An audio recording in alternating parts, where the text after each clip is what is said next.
variety of different backgrounds here, different industries. In fact, you've had many different positions. But wherever you are, you've got resources to allocate, and one of those is your budget, your money. And you need to invest in both near-term and long-term. But today, there's so many different new opportunities, new different ways you can spend your money. Peter, how do you think about allocating your money, your budgets, so that the company is able to achieve their overall goals? Well, when it comes to insights and new insights technologies and methodologies, I tend to think about it the same way I do every other arena, whether it's innovation or the bread and butter marketing, which is make sure you're devoting the bulk of your investment to the things you know are going to turn the crank and get the job done, but be very mindful of investing a very dedicated portion of money to some activities that are purely about learning, about exploring new kind of capabilities, and as much as possible divorce that money from any expectation of sales and ROI so that you can have learning be purely what you're focused on. Now, the challenge is those are the easiest dollars to then start to scrape up when times get tough, so it takes some intestinal fortitude to protect it. But I think to be very mindful of saying, we're going to actually not chase all the shiny new objects and spend half our money on it, but be very focused on fueling a learning agenda and innovation agenda in whatever space you're focused on. Now, Anna, you're in a somewhat different business, yet you still have to make those decisions. How is what you just heard similar or different from your experience? I think in the way that it's similar is sort of this portfolio approach where you have some testing budget that you test. In the way that it's maybe different, that at least Peter didn't address, is I think being a disruptor and being in that startup culture, I think a lot about zero-based budgeting. And that is every year, start with a blank slate and just say, just because I did things this way last year does not mean I need to do things the same way this year, because chances are, in many ways, the world has changed pretty dramatically. At the rate the world is changing today, things change so fast. And so maybe the end result is still that we're doing a lot of things on a continual basis, but I find the exercise of, or the discipline of that zero-based budgeting really forces me to think hard on, if I were building the company today, if I were building my department today, would I make the same choices versus just sort of a year-on-year growth kind of approach? That's a nice way to put it. Are you finding the same thing at Chobani? Yeah, actually, with the technological advancement, actually we are able to, with the same amount of budget, we are able to do more research actually. So this is what I am seeing. So our research budget is more or less flat, but when I compare the last year versus this year, we did much more research than the last year, and then much more in-depth research actually. Basically, some of the technology, this kind of the research professionals are bringing to the field is kind of very innovative, etc. That's helpful. But sometimes we see some product is very tempting to try, etc. technique or approach. But sometimes we see that it doesn't bring any insight, any actionable insight. So it's so nice looking and a nice shiny looking strategy or the methodology, but it doesn't produce a meaningful insight. Sometimes we need to, the kind of research world need to be careful about kind of developing those kind of products, but not delivering an insight. But overall, I think that with technological advancement, we are seeing more and more research, and then we have become more insight-driven. Yeah. And that's what we have in Chobani. Now, a lot of teams are getting lean, and when I was at Coca-Cola, my boss is Stan Stenunathan, and he is really well known in the research world. He's now heading up research over at Unilever in London, and he had a saying. He said, "Look, if you pay peanuts, you get monkeys." And so he would argue to figure out how can we pay for the best talent around. So when you're investing, you're not just investing in methodologies and techniques and tools, but in people. How is your people investments strategies? Have they been changing? Actually, we try to hire the talented, and everyone tries to hire the talented people, of course.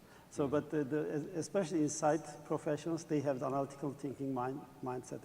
It's easy to kind of shape those mindsets with the training, with the workshop, etc. We heavily invest on that one to kind of bring that insight to the storytelling. Actually, that's the most difficult part actually. So I remember one time when I sitting in a deck, I tried to change a couple of things, and then one of my coworkers said that, why are you spending time on preparing a deck and correcting? I said, this is the most important task of what we are doing, presenting or delivering the insight.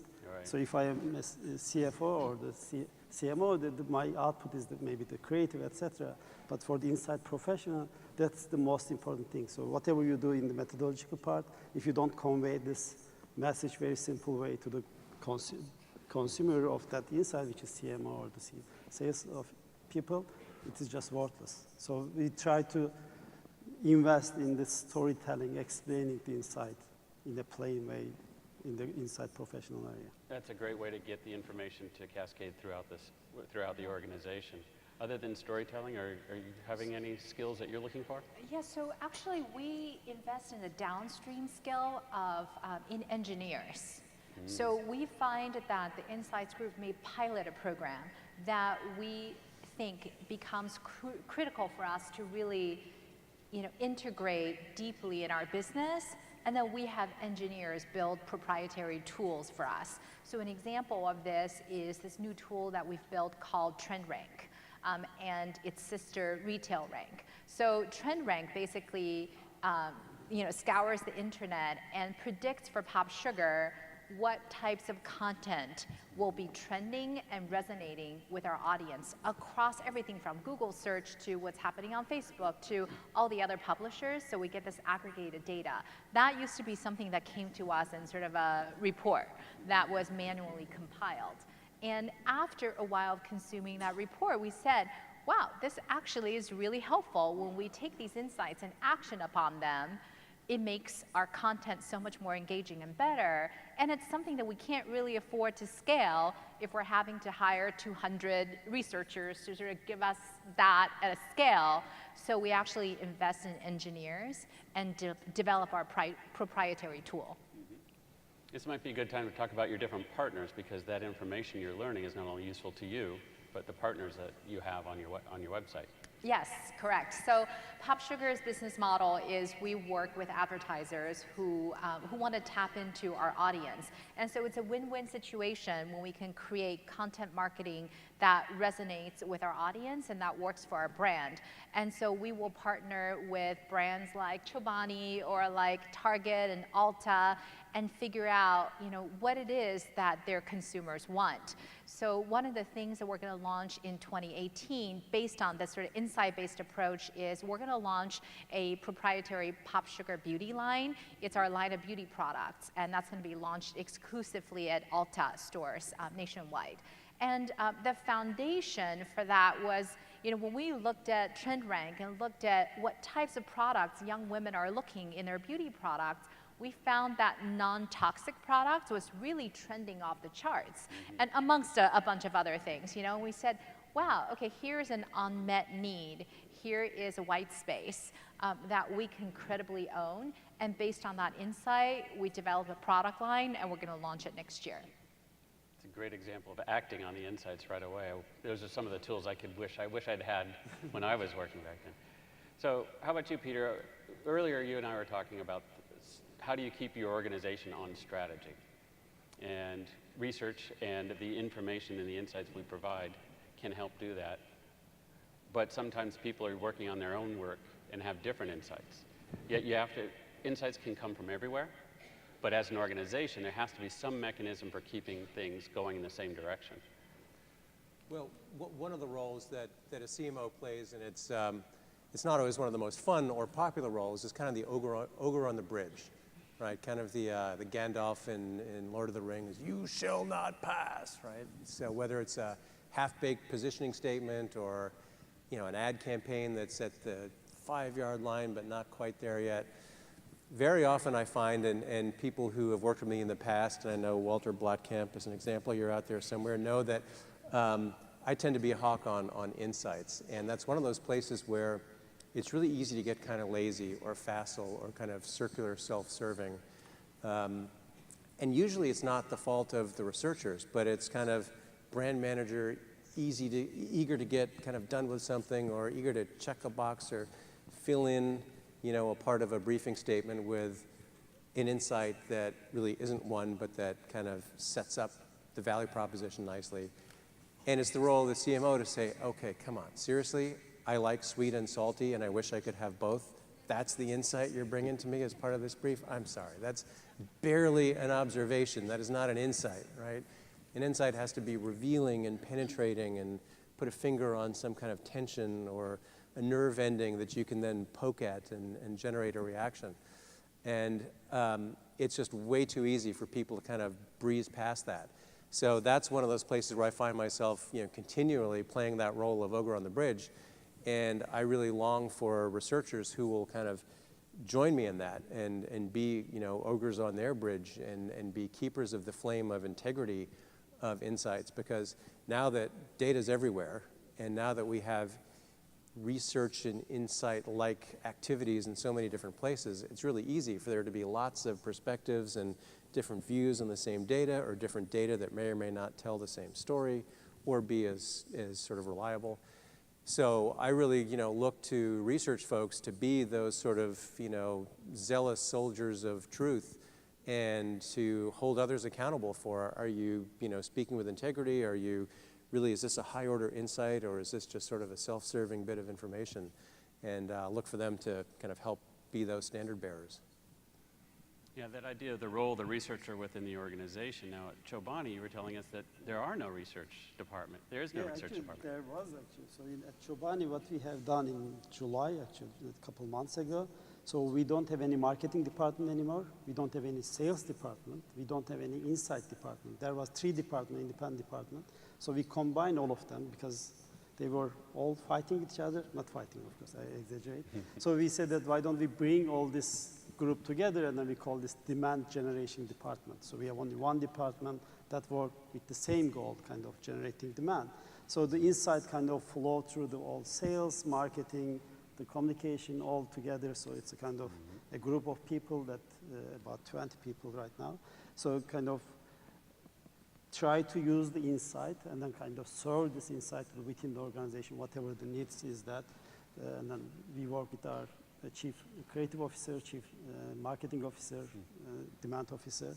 So kind of deliver those insights. And then we want to, so Chobani decided to kind of become a data-inspired decision-making company, not the data-driven. So there's a slight difference that I will explain briefly.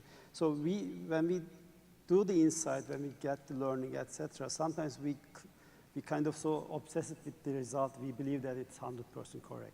So if any researcher can predict, forecast 100% accuracy, I think he shouldn't do any research, etc. He could be rich, actually, or she, because if you can predict the future perfectly, you would do something else that makes lots of money for you.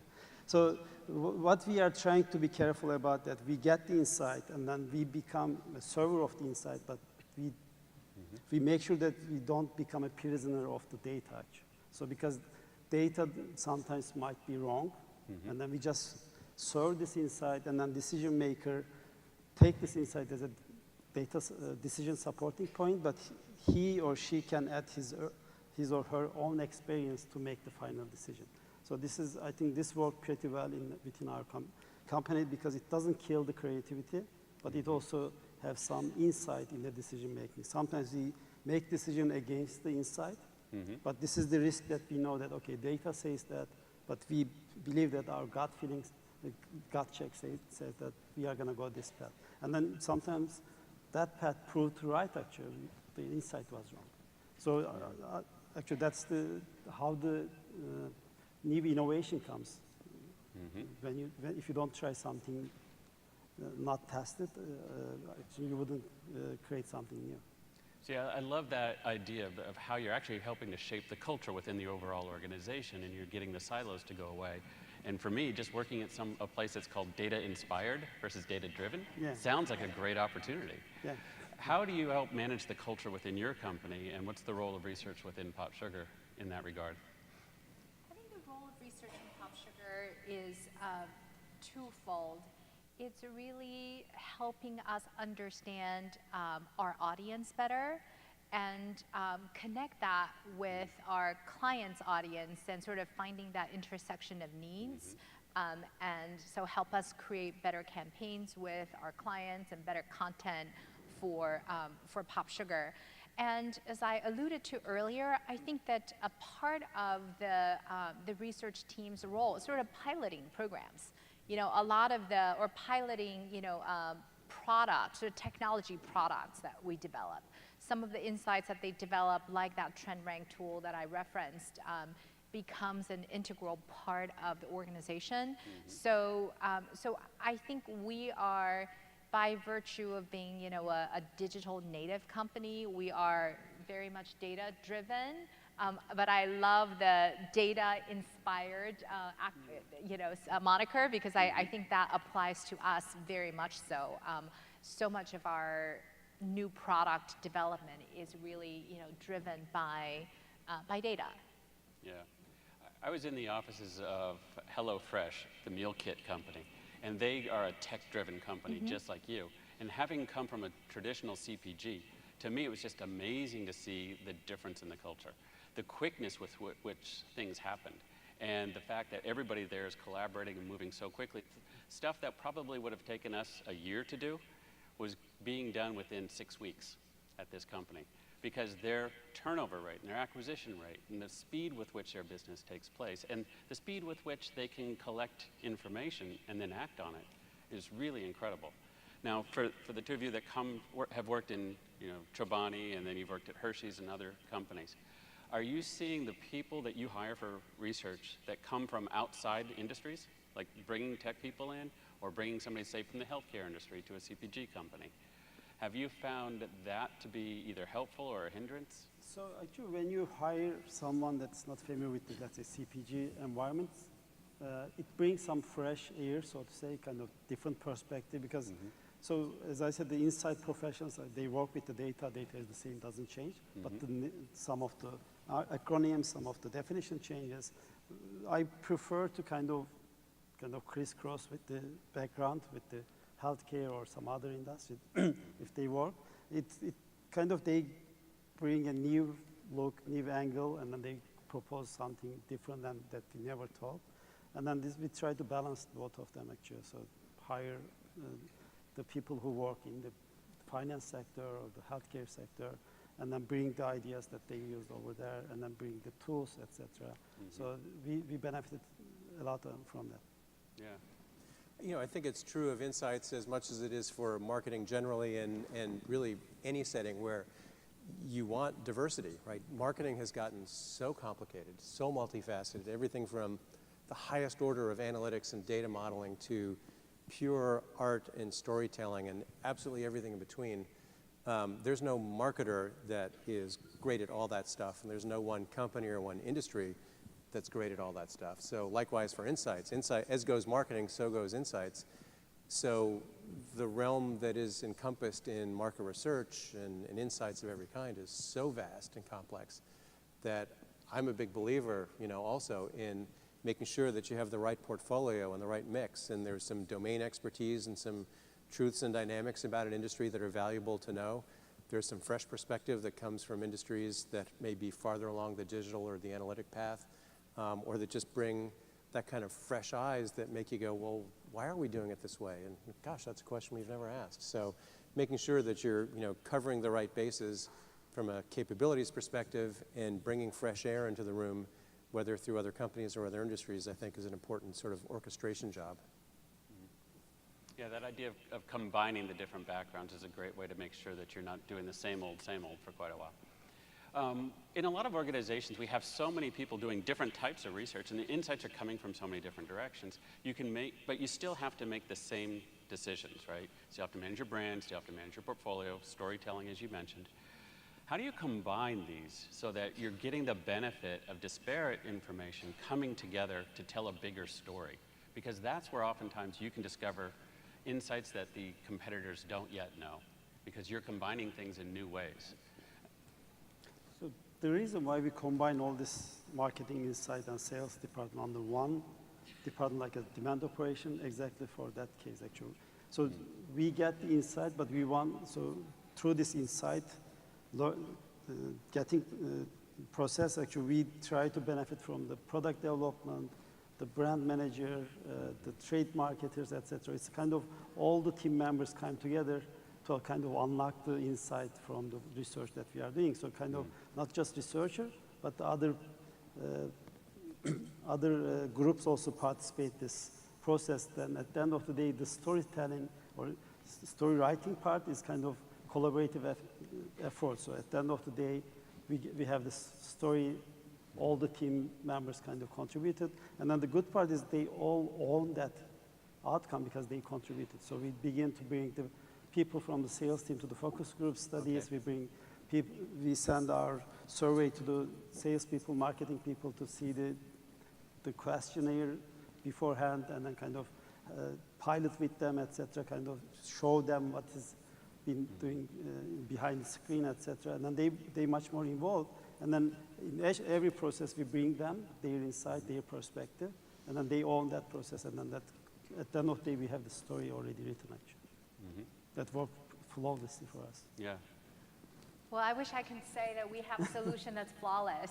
I definitely think that. No, I exaggerated a little bit, but I mean, I definitely think that is one of the biggest challenges facing us is just the amount of data coming at you from all different directions. Take Pop Sugar as an example. You know, somebody who visits our site and follows our workout program on Pop Sugar Fitness, you would think she's a 40-year-old female. Somebody who watches the same show on Snapchat, you would think she's, 14 years old. And so we have all this disparate data, and it's really hard to weave a cohesive story. And, to your point, a lot of the data is also coming from different groups. The social media team may bring their social media data. The research team may bring other data. And so we haven't figured out a solution. And so for good or bad, as the CMO, I'm kind of the team captain. And I just went through an exercise where I aggregated our social media team, our research team, our editorial team, and say, okay, let's sit down and make sense of this data. But there is not yet one central function in the organization that is responsible for making sense of all the disparate data. Because it's also just evolving. It's sort of something we're just now realizing, wow, in the last 2 years, the amount of data we're getting from different sources has just, for perspective, we have 100 million audience, 100 million global audience that come to Pop Sugar through our owned and operated properties. But through social media, our content is distributed and viewed 3.3 billion times. And so, what we control and own is a small part of the big picture. And it's just really hard to make sense. And going from 100 million to 3.3 billion is a phenomenon that happened in the last 2-3 years.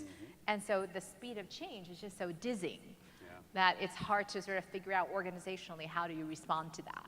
How do you make sure the speed of learning keeps up with the speed? So we have the kind of, so not as much as your big 3 billion, but so the data is abundant right now. We're also getting lots of data from multiple sources, POS data, the home scan data, etc., tons of data points. But there has to be a distinction between the data, the migrating to the information, to insight, etc. So to migrate to data to the insight, I think we ask our team member to ask the correct research questions so that this data become useful. Otherwise, we have the huge amount of databases, etc. But we encourage all of the team members to kind of ask the right question, ask a question actually, so that we try to dig from this data to get insight, because data is abundant over there. Who is driving the asking of the questions? So for pricing, for packaging, there is a team lead. So for pricing, trade group kind of leads that, but we had all the process. For the packaging design, we work with the chief marketing, chief creative officer, etc. Right. For the ad testing, etc., there is other product marketing group. So basically, every work stream, there is an owner, but in all this process, we make sure that there is a research stream in it, and then we partners kind of crisscross the work with them. This challenge, I think, brings up a cultural point, which is finding that right balance of art and science, even in the realm of dealing with all this data. And it comes in a couple of different ways. I think there's an artfulness in terms of what data do you look for and how do you combine it. And there's so much, right? You can't just sort of sling it all against the wall. So how do you sort of bring a thoughtful, curious human eye towards how you put it together? But then there's also the kind of data, and I think there's just such tremendous gravitational pull towards the quant, the algorithm, that we easily overlook the more kind of sociological, cultural, or anthropological kind of insight. And sometimes it's very powerful when you can put those together. And I read a fascinating account of a group that was working with banks on the question of fraudulent purchases, which is a massive issue and one that they throw just all the analytical horsepower at. They took a very different approach and went deep on embedding themselves in with some fraudsters and understanding just their worldview and how do they do what they do and what do they worry about and how do they just go about their business from a pure kind of social perspective, and learn some things like how they ship their packages to empty houses, how they buy 10 items, 10 sizes of the same item to sell them more easily. And those insights just turbocharge the ability to then plug that into the data and find the fraudsters. But it came from a completely different vector, and the fraud analysts had never thought of it from that point of view. So balancing the sort of artful, cultural side of insights with the quant, I think, is critical. I love that example because when you have all this data, when sometimes you know what you're looking for, you can go look for it in the data, but oftentimes you need people to come to you and say, look what I'm discovering in this. And those are much more open-ended, and with so much information coming at us, particularly the quickness with which you get the data from online, but also the variety of the stuff that you get from cultural research. That's an open-ended question. Culture is everything. So do you have certain team members or do you have techniques you use to help your organization hone those skills where you can say, nobody asked me to find this, but I think I'm seeing something remarkable here.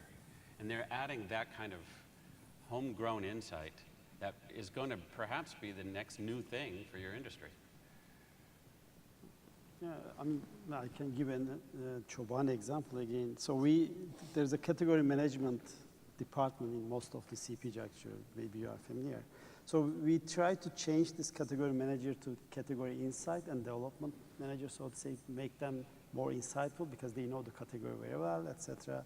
So basically, they are the group that kind of look at that cultural change. So they look at, in some, let's say, category management in the West or the South looks at, oh, there is some dynamic going on with the Hispanic consumer in here because there's a shopper cart database, there's multiple shopper cart database. We are able to kind of identify their shopping behavior, what they purchase, what kind of combination of food they have in their basket, and then whether they are lapsed consumer, etc. What is their income, what is their education level in some cases. So they kind of explore this opportunity, and then sometimes they do some shop-along study with the groups that they identify there's an opportunity to understand. Sometimes we go with their homes, kind of do an in-depth interview, how they use the yogurt, how they cook it. Sometimes we just go to a store with them, try to understand what is the dynamic, how they make decision, and then sometimes we just do the quantitative research based on that question that they have. So that's the category insight, I call them right now. So they are the one kind of driving within that Chobani, that cultural censored, so to say. They have that one nationwide, in our case. I'll call out two things, and they're less skills, more traits perhaps. And I think one might be coachable and one might be a little bit less coachable. But the first and I think most important for insights people, marketers, is curiosity. Just that kind of restless, constant little engine that's going like, what's going on? Why is this happening?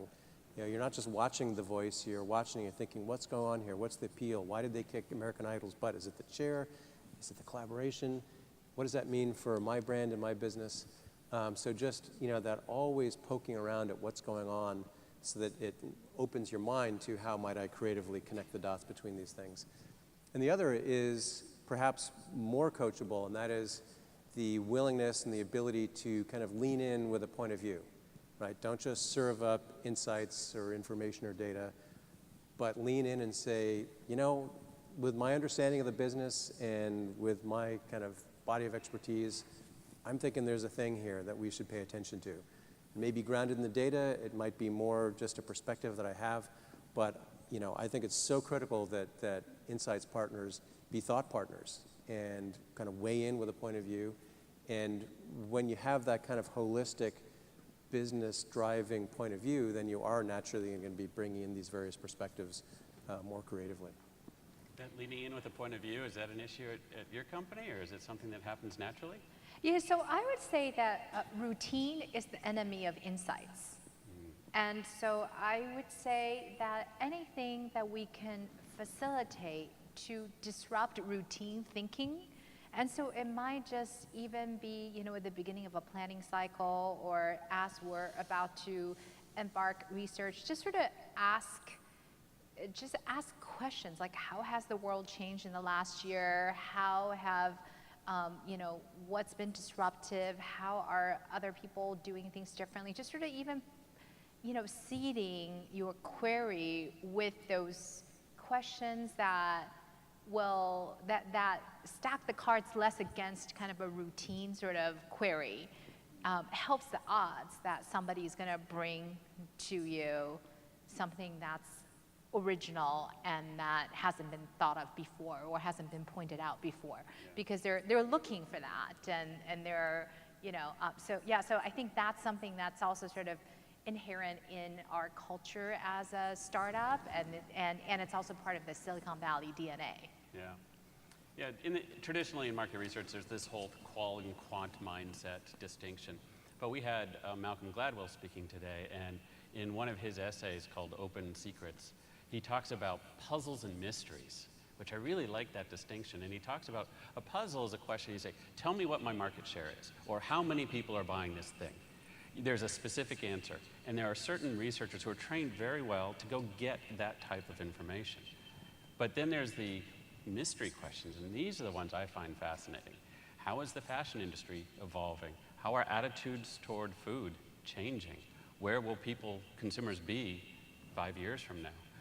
Are you looking for people with different particular skill sets? That was one of the points that Malcolm made in that, which is that there is an answer, I must find it mindset, is not necessarily the best way to approach these mystery questions.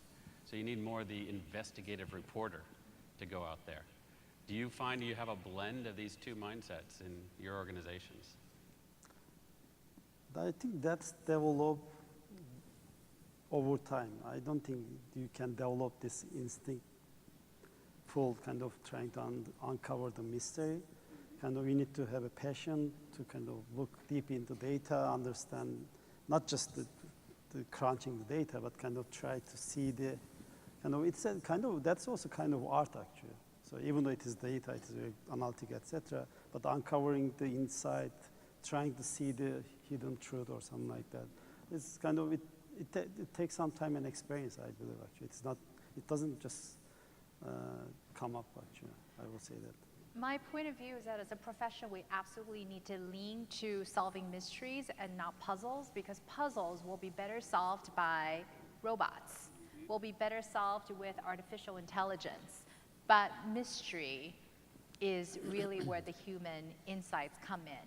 So an example might be, maybe back in the day, it would have been a researcher's job to find out, did people like this movie?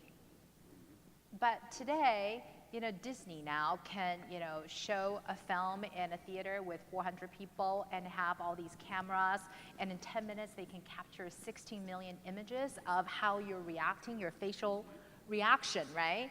And so what percent market share did people like it? How much did they like it?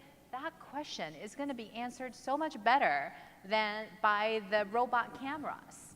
But the interpretation of how do you do, why did they like it or why did they not like it, and what do I do with that insight, cannot be replaced by robots. And so I think that as a profession and in terms of skills, we absolutely need to lean into solving mysteries and leave the puzzles for the robots.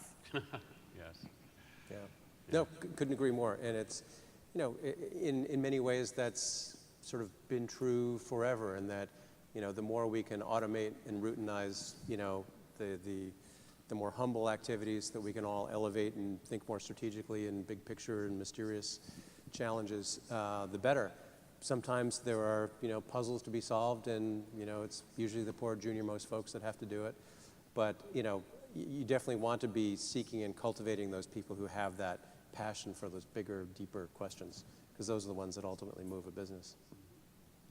So as we're winding down here, I was just wondering if there's something that we haven't covered that you'd like to be adding here. But as you're thinking about that, I always would go through these interview processes at one of my jobs, and my boss would say, here's what you need to start doing and stop doing.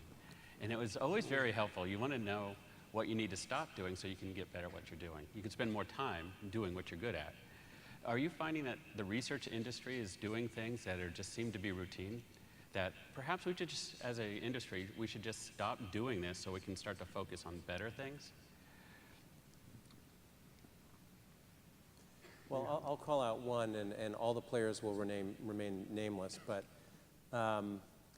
I saw a practice internally that was the use of a research tool that struck me as a really bad use of that research tool. And it was one of these situations where the research tool produced a number, and on the basis of that number, a decision would be made. This is a go, this is a no-go.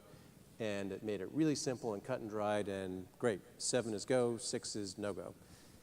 And I looked at that and said, God, that just flies in the face of everything I've ever experienced or thought or believed. And I have so many personal examples of where we said, wow, it's a 5, but it's better than that 9. I know that judgmentally, and sure enough, it was better. So what's going on? Why is this happening? I assumed that the research partner was somehow complicit in this. And I shared that with the senior person at the research part, and they said, oh my God, yes, I know, I hate how they do that. Why are they doing that? And we said, well, what's, so what one stop would be, called to the research and insights community is when you see tools being used for not quite their best, highest purpose, or maybe skewed a little bit, or maybe you have a process that produces a breadth of insights, but the client just routinely zeroes in on one little facet of it.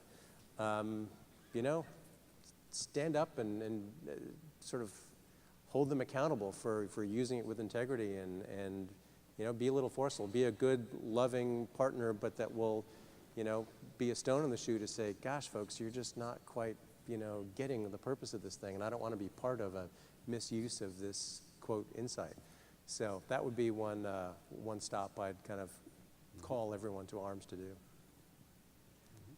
For me, I think I would stop using research to validate a bad idea to make it a good idea. If you start with a bad idea, if the product is terrible, whatever you do in research, whatever messaging you put, it's not going to work.